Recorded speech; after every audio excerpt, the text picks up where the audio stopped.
भारत का इतिहास वीरों और बलिदानियों की गाथाओं से भरा पड़ा है। जब जब देश की सीमाओं पर संकट आया, तब तब असंख्य सपूतों ने अपने प्राणों की आहुति देकर मातृभूमि की रक्षा की।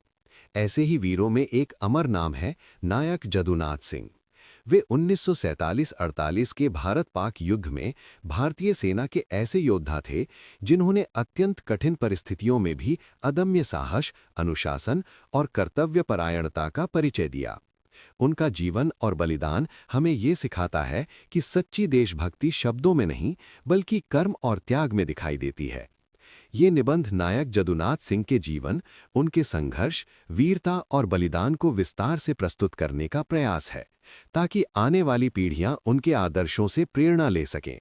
भारत का ऐतिहासिक परिप्रेक्ष्य। 1947 का समय। 1947 का वर्ष भारत के इतिहास में एक निर्णायक मोड़ लेकर आया।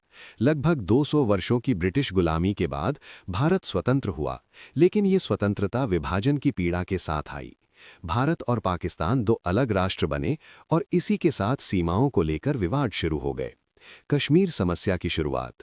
जम्मू कश्मीर एक रियासत थी, जहां स्थिति अत्यंत संवेदनशील थी। पाकिस्तान समर्थित कबायली लड़ाकों ने कश्मीर में घुसपैठ शुरू कर दी। उनका उद्देश्य इस क्षेत्र पर जबरन कब्जा करना था। ऐसे समय में भारतीय सेना को सीमित संसाधनों और अधूरे संगठन के बावजूद राष्ट्र की रक्षा का दायित्व उठाना पड़ा।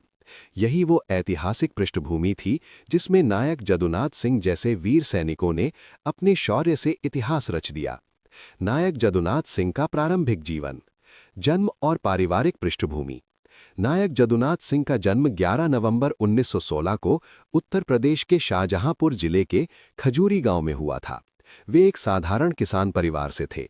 उनका परिवार आर्थिक रूप से बहुत समृद्ध नहीं था, लेकिन संस्कारों और मूल्यों में अत्यंत समृद्ध था। उनके माता-पिता ने उन्हें बचपन से ही सत्य, परिश्रम, अनुशासन और देश प्रेम की शिक्षा दी। ग्रामीण परिवेश में पले बढ़े जदुनाथ सिंह में सादगी, सहनशीलता और आत्मसम्मान के गुण स्वाभाविक रूप से विकसित हुए। बचपन और शिक्षा। जदुनाथ सिंह का बचपन सामान्य ग्रामीण बालकों की तरह बीता। वे खेतों में माता-पिता की सहायता करते, पशुओं की देखभाल करते और साथ ही पढ़ाई भी करते थे। उनकी औपचारिक शिक्षा सीमित थी, लेकिन उनमें जीवन को समझने की परिपक्वता और कर्तव्यबोध बहुत कम उम्र में ही विकसित हो गया था। गांव में होने वाले मेलों, लोकगीतों और स्वतंत्रता संग्राम की चर्चाओं ने उनके मन में देशभक्ति की भावना को और प्रबल किया। सेना में जाने की प्रेरणा। उस समय भारतीय सेना में भर्ती होना केवल एक नौकरी